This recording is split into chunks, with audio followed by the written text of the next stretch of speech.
We continue this series of sermons on Paul's letter to the Ephesians during a time when terrorism and a refugee crisis continues to rage. Do you listen for a word from God as the Spirit brings it to you from this text? In the first chapter of Ephesians, I will read just the 20th verse. It's speaking about God's creative power. God put this power to work in Christ when God raised him from the dead and seated him at God's right hand in the heavenly places. Every time I listen to a Republican presidential candidate these days talk about the refugee crisis or talk about terrorism, it's almost like I can hear the voice of James Earl Jones in The Hunt for Red October in the back of my mind. It says, Mother of God. I mean, Donald Trump wants to register all Muslims? Mother of God. And you got Jeb Bush and Ted Cruz who think we should only let in Christian refugees, like you could ever really tell the difference. Mother of God. And Chris Christie, what's with him? Says he wouldn't even accept orphans under the age of 5 from Syria. Mother of God. Distressing to say the least. It's callous. And you wonder about the morality. I think, in fact, what's going on is that they are reflecting a stage of moral development that we know about, the ethnocentric stage of moral development. Lawrence Kohlberg and Carol Gilligan have done a great deal of groundbreaking work on human moral development. They've tried to understand the evolution of it, how it grows in us. Ken Wilber and others use the words egocentric, ethnocentric, and world-centric, even cosmocentric, to talk about that development, to build up on their work. So egocentric development, what's that? That's I just care about me. The hell with the rest of you. I mean, think 2-year-old. I mean, this is egocentric development.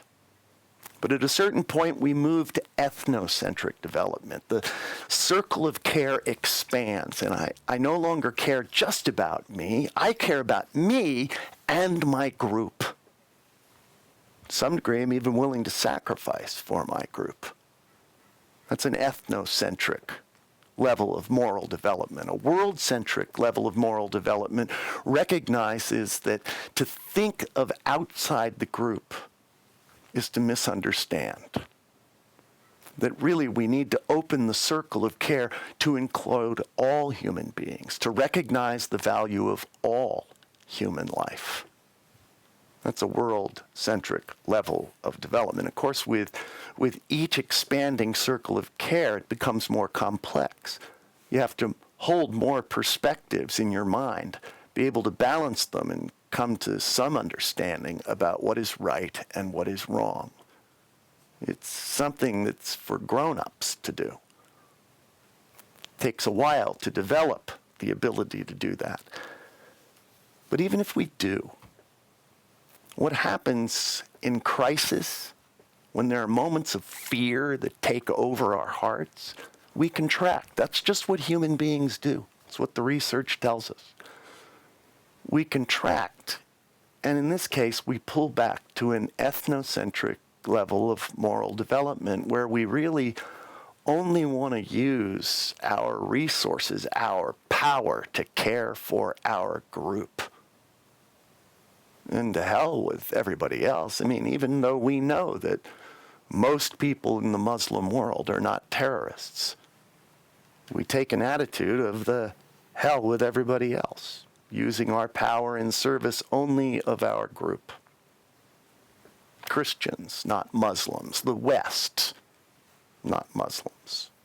We become blind to the value of other human beings, and in fact, we become blind to our own values, centered only on the group.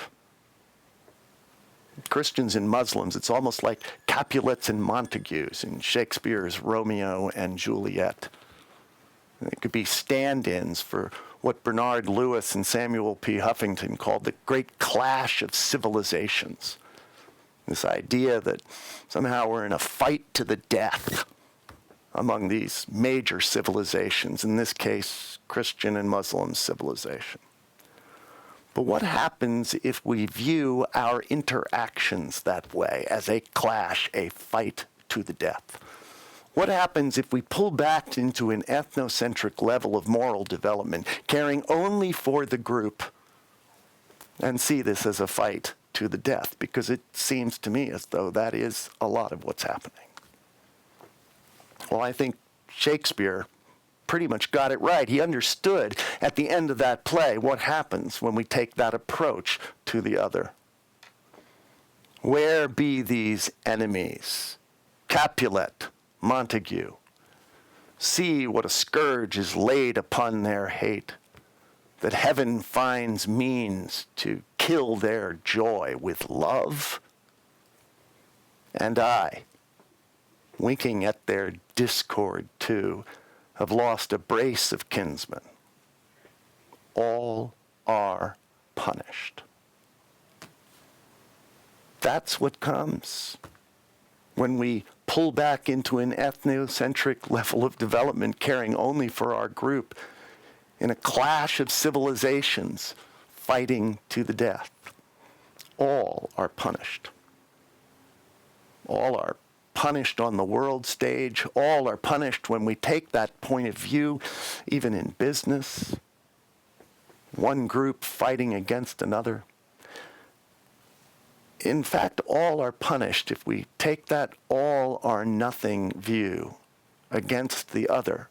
Anytime we're afraid, we have to let go of something that we hold dear. Isn't that what's going on here? Isn't that what the fear is about? We are afraid that we are going to lose something of society that we hold dear, afraid that we would lose our lives that we hold dear. And so we contract. And fear keeps us standing apart from one another, ready to punish one another. But what's the alternative, someone might ask? What's the alternative? They are in a clash of civilizations. They are going to come after us. There's really not much that we can do. We have to stand. I mean, what are we going to do? Throw open the doors of the West and let anybody come in and destroy everything that we hold dear? No, that's not the alternative. You don't leave evil unconfronted. But we are likely to lose things that we hold dear as we engage with other people. What's the alternative? Throw open our hearts. Throw open our hearts to the creative power of God. And let the next emerge as we engage one another. These two great civilizations. That's what will carry us forward. Take hold and fill our hearts with the power of God that was seen, put in Christ, when God raised Jesus from the dead. Now, some of you may think that I've lost it at that point.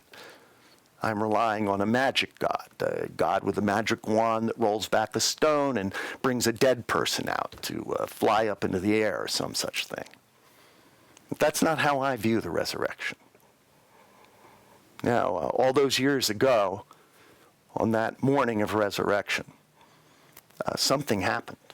Just on historical grounds, I'll make the claim that something happened on that morning. I'm not going to suggest that I know exactly what it was that happened, but I do know this, or I believe it, that it was a natural expression. There were no natural laws broken that day. No, it's part of the creative order that new life comes at a moment of surprise. It's part of the creative order. It's part of God's modus operandi, so to speak, that in those moments of death and destruction, something new appears. That's what resurrection power is for me. It's the power of God to bring new life out of that which is destroyed and in death. So whatever happened, it was God's next, the resurrection was. We're talking about the power of God to evolve the world. Talked about that earlier in this series of sermons, that being in Christ, it's like Paul had this vision of the entirety of creation being filled with the power of God. And his way of describing that was to talk about being in Christ, in the matrix of creation, that God was moving towards unity, shalom, beauty. That's what the power of God is about. It's the power of God to unfold the next moment of creation, the next moral and religious development, in our case, to take us towards unity. But for that to happen, we are going to have to be ready to let go of things that we hold dear. And that's not something that comes easily. I mean, the church itself certainly hangs on to what it holds dear, resisting change at all places. But that's just what human beings do. This is how we grow up. We let go of what we hold dear. Either we do so willingly or we do so because it's what unfolds in the world around us. And this entanglement that we are having with the nations of the Muslim world, it is a challenge that's going to force us to let go of things that we hold dear. It's happened before. During the Ottoman Empire, certainly the nations of the Muslim world were in conflict with the nations of the Christian world. And that challenge, that engagement between cultures, between civilizations, challenged the Christian faith to grow and develop, because one of the things that came out of that period of time was the Reformation. A time of great creativity, great understanding about the nature of God and how God works in our lives. One wonders how the challenges that are facing us now might unfold some new understanding in the world today, might bring some new reformation to our hearts. Racial injustice, the challenge of that power struggle, that'll move us to let go of things that we hold dear. The environmental struggle, it will move us to let go of things that we hold dear. And this conflict with the Muslim nations of the world, it will challenge us to let go of things that we hold dear. Shall we not confront the evil of terrorism? Well, of course not. We must confront it, but we do so in the context of recognizing that this engagement between the larger Muslim world and the West will bring about something new. And that something new, though it requires us to let go of that which we hold dear, will be beautiful. Because it is God that is unfolding the future. It is God that we trust for that. Paul understood that. That was the revelation that Paul wants to offer us in this letter to the Ephesians. That God's will is for moral development to open its way forward until we have unity, a resonance among people, where the meetings with the other are a creative enterprise, not a destructive enterprise. So let me ask you this. What beauty do you think could come from an engagement with the Muslim civilization of the world? What is it that we might be able to offer them as they move forward towards growth, unity, and development? What is it that they might offer us in the way of a challenge that could bring some new life into us?